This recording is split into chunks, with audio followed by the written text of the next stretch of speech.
Bonjour à tous et bienvenue sur Watchlist. Aujourd'hui, je vous ai préparé non pas un top 5 mais un top 10 des 10 plus beaux mouvements de l'horlogerie. Allez, c'est parti. On commence tout de suite ce top 10 avec 5 montres qui sont dans les grandes marques de l'horlogerie et on commence tout de suite avec un acteur majeur, Jaeger-LeCoultre. Je vous parle de la Jaeger-LeCoultre Duomet chronographe. Pourquoi je mets cette montre dans ce classement ? Parce que c'est un chronographe qui ne ressemble à aucun autre. Et ce mouvement, pas Jaeger-LeCoultre, il répond à aucune norme des chronographes. Tous les chronographes qu'on voit, aucun ne ressemble à celui-là. C'est pour ça que je mets cette montre dans ce classement. On passe tout de suite à la deuxième montre de ce classement, la Patek Philippe CHR 27-225. Là, on part d'un chronographe beaucoup plus classique, comparé à la Jaeger-LeCoultre. On part d'une base Lemania, donc un peu la même... c'est là le lien aussi avec le mouvement de la Speedmaster, de la Omega Speedmaster. C'est la base Lemania d'il y a très longtemps que Patek Philippe a refait, jusqu'à arriver à ce modèle-là, qui est avec une rattrapante. On le voit aux pinces, aux freins, au milieu du mouvement, qui est du coup pour le modèle rattrapante.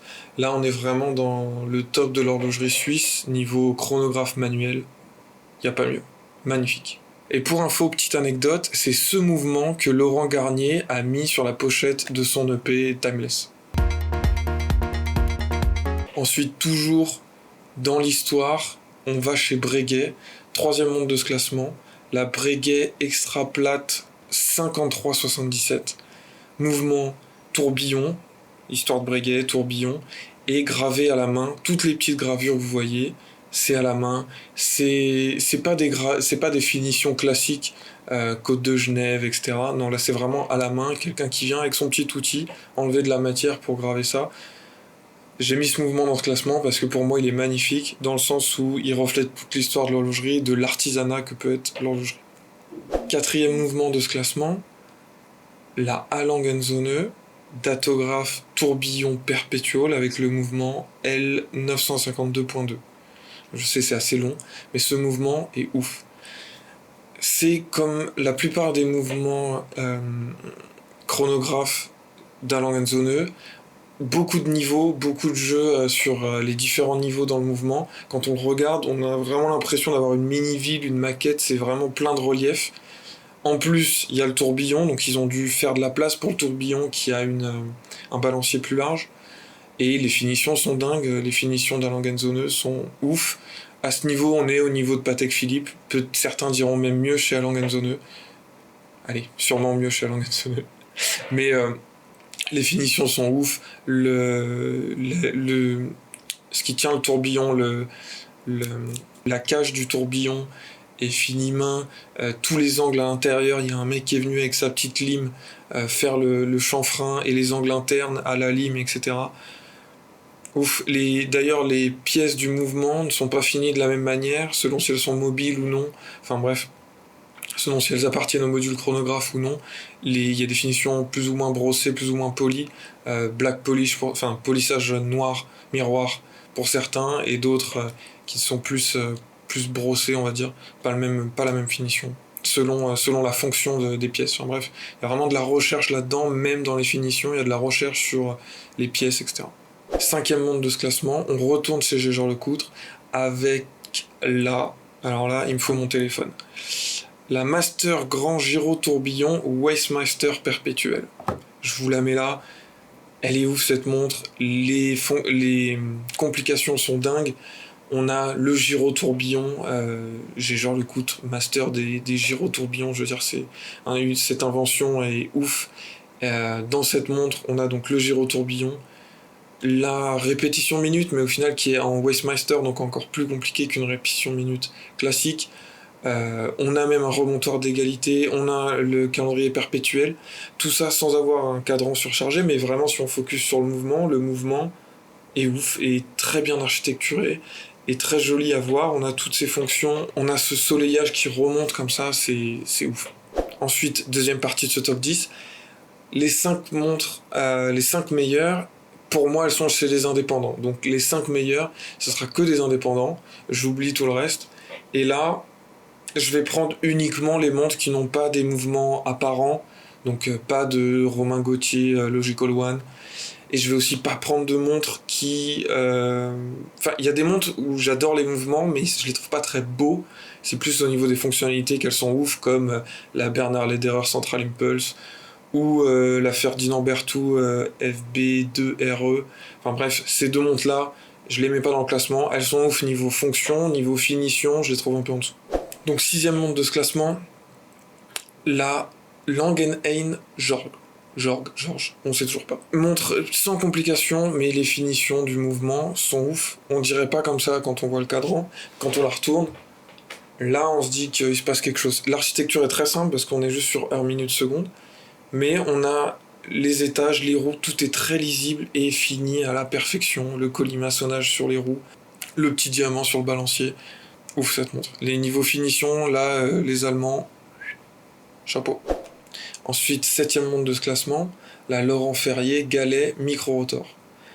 Pareil, on n'a pas des complications de ouf, on a quand même une impulsion directe au niveau de l'échappement. Mais c'est une montre qui est très bien finie, et ce micro-rotor, magnifique. C'est une montre que j'ai eu la chance de voir en vrai, d'essayer. Magnifique. Le micro-rotor, c'est vraiment ce qui fait tout sur ce mouvement. Il est vraiment bien fait, vraiment bien fini. Voilà, l'échappement... oui, c'est ça, un échappement à impulsion directe, je crois, qui a été fait en silicium, enfin bref. Vraiment un mouvement cool, très moderne au final, mais avec des finitions très classiques.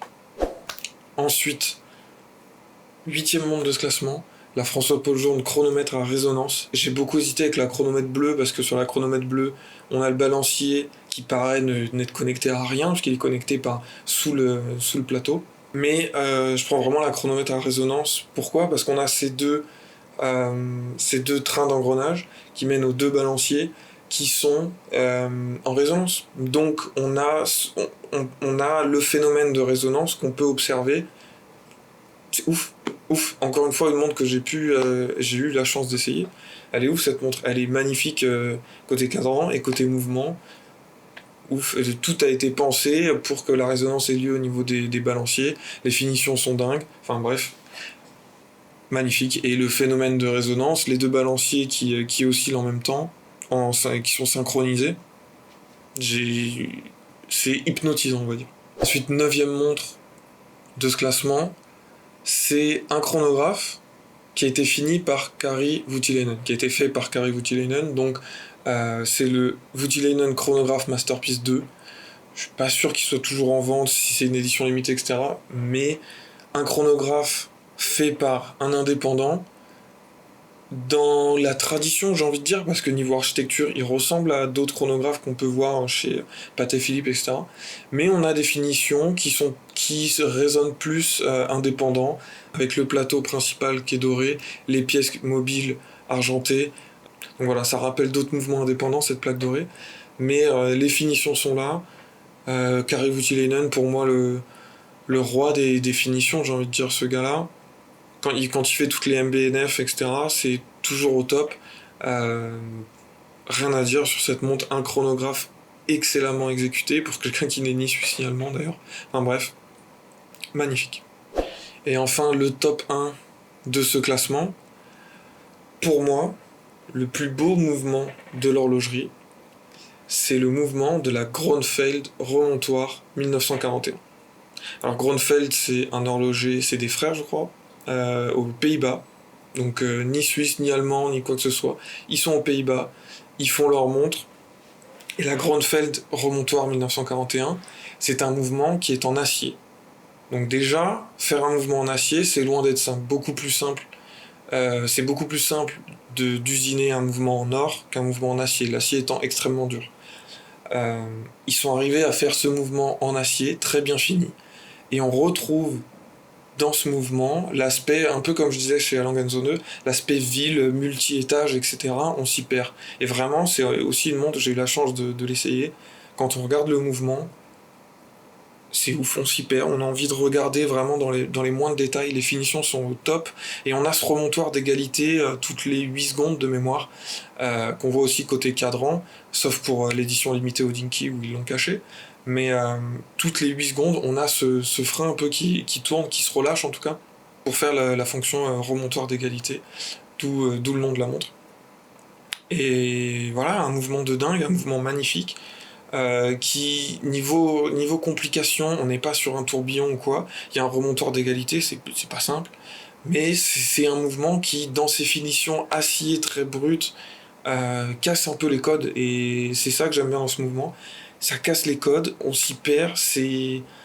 Voilà, on a envie de prendre sa loupe, c'est clairement ce qu'on fait d'ailleurs, quand on a cette montre entre les mains, on prend sa loupe et on regarde les moindres détails parce que tout est bon à prendre dans ce mouvement. C'est magnifique, c'est une œuvre d'art, ça ressemble à aucun autre mouvement. Ouf. Donc voilà, c'était mon top 10 des plus beaux mouvements de l'horlogerie. Dites-moi ce que vous en avez pensé, dites-moi si vous avez votre top 10, vous avez des montres que vous dites non, non, mais attends, tu te rends pas compte que la Grobel Forcet, etc., elle est beaucoup mieux que celle-ci. Enfin bref, dites-moi en commentaire quels sont pour vous les plus beaux mouvements de l'horlogerie. Sur ce, je vous laisse, à la prochaine. Ciao.